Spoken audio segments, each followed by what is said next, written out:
Δες εδώ. Ναι ρε παιδιά. Ναι ρε παιδιά. Καλησπέρα σε όλους, καλώς ήρθατε σε ένα βίντεο εδώ στην κουζίνα μου. Είμαι ο Δημήτρης και σήμερα θα κάνουμε γαλακτομπούρικο. Αλλά θα κάνουμε το πιο αρωματικό, το πιο καραμελωμένο και νόστιμο που έχεις φτιάξει ποτέ.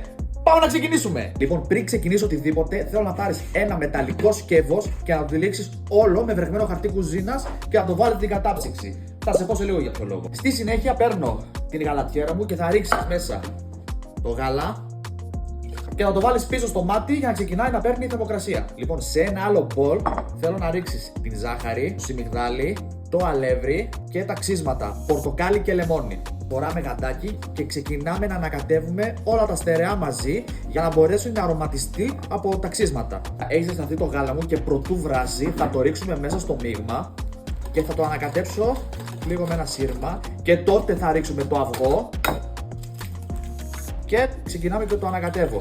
Το μείγμα αυτό θα το επαναφέρω στο κατσαρολάκι μου πίσω. Θα το γυρίσουμε πίσω στη φωτιά και θα συνεχίσουμε το βρασμό. Η κρέμα μου είναι έτοιμη. Απλά να σας πω ότι σε αυτή την κρέμα, με το που πάρει βράση, πρέπει να επιμείνεις για τουλάχιστον άλλα 2 λεπτά. Σε αυτό το στάδιο τώρα θέλω να ρίξεις το βούτυρο και το εκχύλισμα βανίλιας. Θυμάσαι που στην αρχή βάλαμε τον μπολ στην κατάψυξη?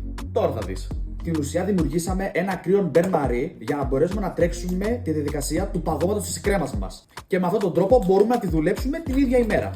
Στη συνέχεια θα φτιάξουμε το σιρόπι. Βάζουμε σε ένα κατσαρολάκι το νερό, την ζάχαρη και την γλυκόζη.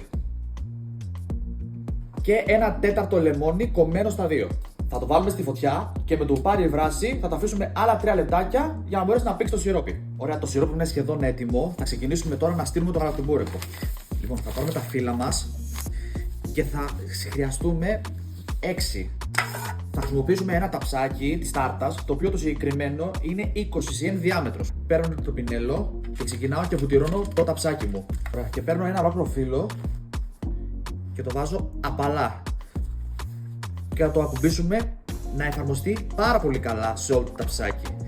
Να προσπαθήσουμε να μην σπάσει καθόλου. Ωραία, έτσι εδώ. Και θα βάλουμε λίγο ακόμα βούτυρο. Στη συνέχεια παίρνουμε ένα διπλωμένο. Και το βάζουμε έτσι απαλά, με προσοχή να μην σπάσει ξανά και ξαναπροσθέτουμε βούτυρο. Θα το βάζουμε από την απέναντι μεριά από το προηγούμενο. Θα το ακουμπήσουμε και αυτό απαλά σιγά σιγά. Θα ξαναβουτυρώσουμε. Ξανά το ίδιο. Και στην ουσία θέλουμε να κάνουμε ένα χ και ένα ακόμα από την άλλη. Σε αυτό το σημείο δεν θα το βουτυρώσουμε και θα προσθέσουμε απευθείας την κρέμα. Εδώ. Δείτε πόσο ωραία έχει γίνει. Δείτε, δεν το έχω βάλει καθόλου στο ψυγείο. Απλά τι έκανα ένα κρύο μπεν μαρί και έτρεξα τη διαδικασία. Γιατί εάν βάλεις την κρέμα βραστή, μετά στο ψήσιμο θα σε σκάσει και θα σε φύγει όλη η κρέμα εκτός. Θα τα πλώνουμε απαλά, να πάει σε όλα τα σημεία του ταψιού. Και τώρα θα ξεκινήσουμε να διπλώνουμε αντιστρόφως ανάλογα. Δηλαδή αυτό που βάλαμε τελευταίο. Δηλαδή από εδώ και βουτυράκι. Από εδώ. Και ξανά βουτυράκι.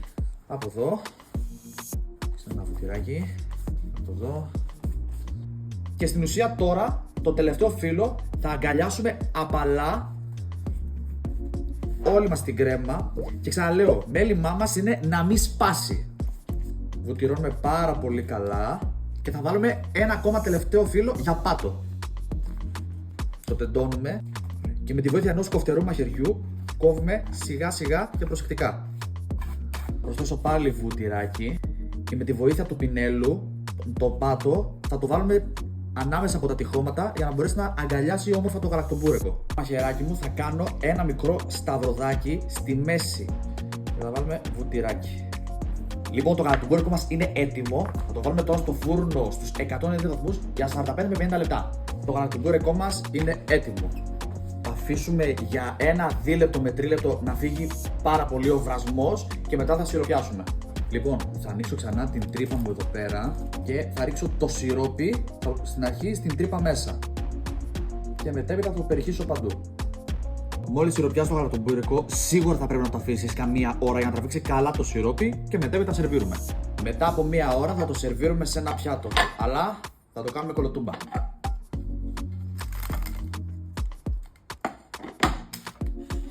Έτοιμοι? Και Ορίστε. Δείτε εδώ. Δείτε τι καραμέλωμα που έκανε το φίλο μας. Δες εδώ. Τελικά είναι καραμελωμένο. Δείτε εδώ. Ακού. Έτοιμοι να κόψουμε. Λοιπόν, θα κόψω ένα κομμάτι εδώ.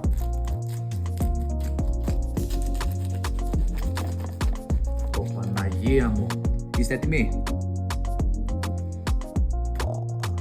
Δες εδώ. Θα δοκιμάσουμε τώρα.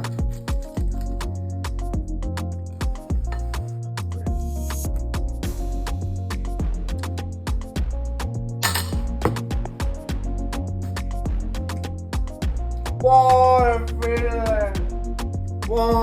Πω! Κάτσε για ακόμη μια γιατί δεν το κατάλαβα.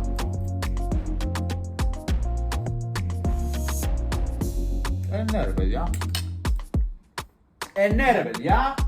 Το φύλλο είναι τραγανό. Η κρέμα τόσο βελούδινη και τόσο αρωματισμένη από το λεμόνι και από το κάλι. Τι να πω, τέλειο. Αυτή ήταν η συνταγή μας για σήμερα. Ευχαριστώ πάρα πολύ που παρακολουθήσατε και αυτό το βίντεο. Θα χαρώ πάρα πολύ να κάνεις hype, like και σχόλια και τα λέμε σε ένα επόμενο βίντεο. Γεια χαρά!